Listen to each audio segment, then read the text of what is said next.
Bien, hace un momento, en el video anterior, habíamos visto la ley de Coulomb y sus características. Ahora vamos a ver un concepto un poco más amplio, que es el concepto de campo eléctrico. Entonces, recordando un poquito, la ley de Coulomb involucraba dos cargas. Si yo tenía esas dos cargas que están representadas por estas dos partículas, digamos, una mayor tamaño que la otra, no tiene que ver con el valor de la carga, sino es para diferenciar una de la otra. Y si yo en las proximidades de esta carga la coloco a esta, aparece una fuerza que tiene esa dirección. Si esta carga la muevo de lugar, aparece una fuerza entre las dos en esa dirección, es decir, esta partícula más grande, por decir, genera una fuerza sobre esta más pequeña.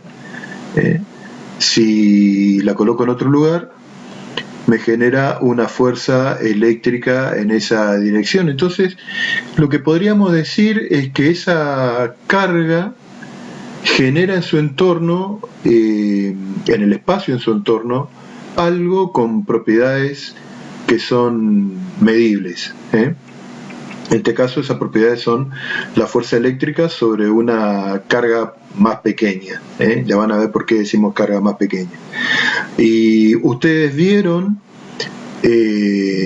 esa idea, digamos, esto lo que muestra este dibujito es el efecto alrededor de esta carga que vamos a llamar carga fuente.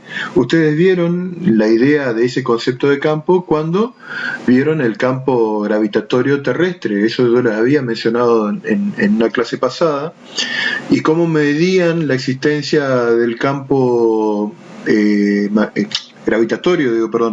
campo gravitatorio terrestre a partir de colocar un cuerpo en las inmediaciones de la Tierra y ver qué pasaba sobre ese cuerpo. O sea, el cuerpo cae hacia el centro de la Tierra, entonces eso da la existencia que alrededor de la Tierra existe un campo. Acá es muy similar, digamos, decir que alrededor de la carga también aparece un campo con propiedades que son medibles. Es decir, yo coloco una carga cerca, si la carga, esa carga que yo voy a llamar carga de prueba, es igual que la carga fuente, va a haber una fuerza de repulsión, y si es de signo contrario, va a haber una fuerza de carácter atractivo. Entonces,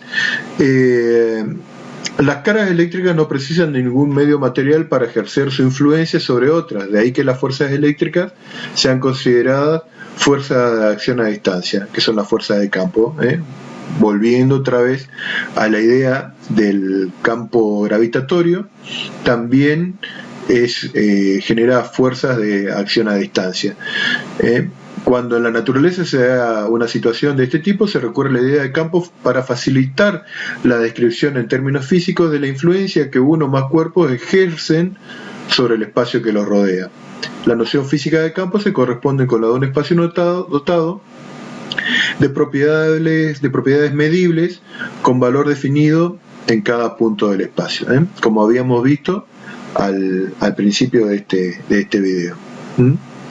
¿Cómo se define la intensidad del campo eléctrico? Se define en un punto como la fuerza por unidad de carga positiva en ese punto.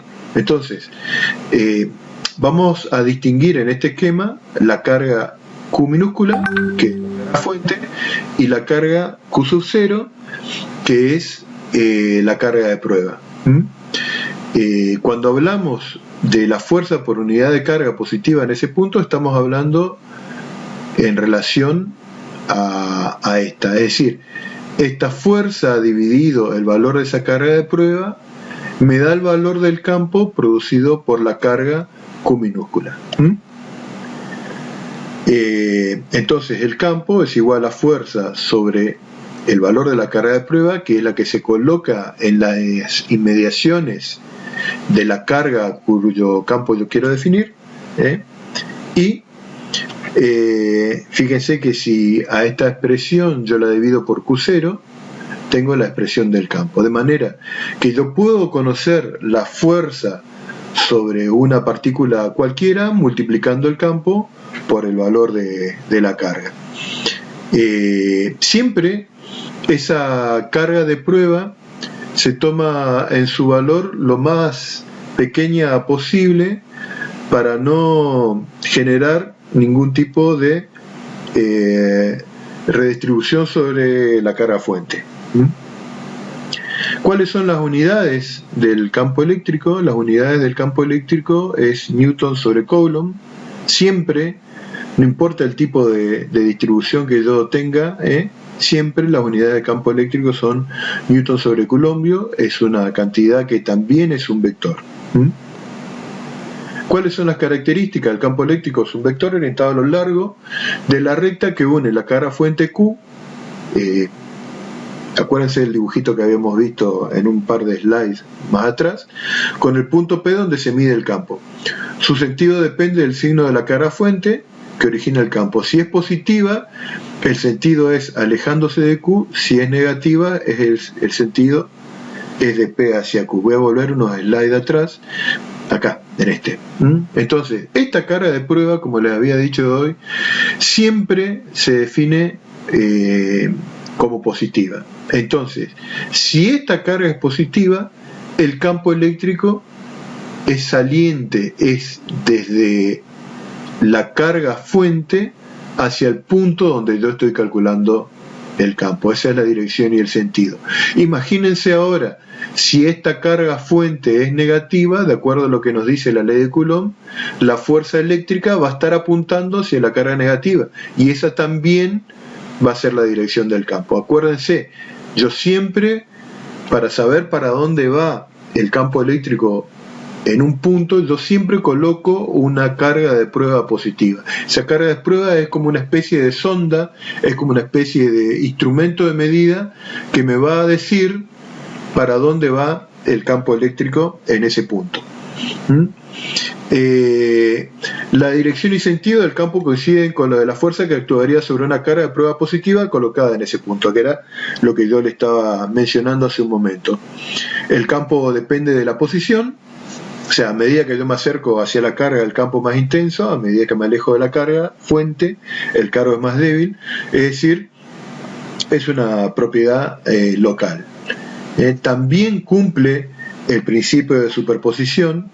Si yo quiero hallar el campo que genera Q1, Q2, QI sobre este punto donde está la carga de prueba, lo único que tengo que hacer es una suma vectorial del campo que genera cada una de las cargas en ese punto. Es una suma vectorial. Es decir, van a tener que sumar, para tener el campo total en un punto, van a tener que sumar las componentes del campo eléctrico sobre cada uno de los ejes.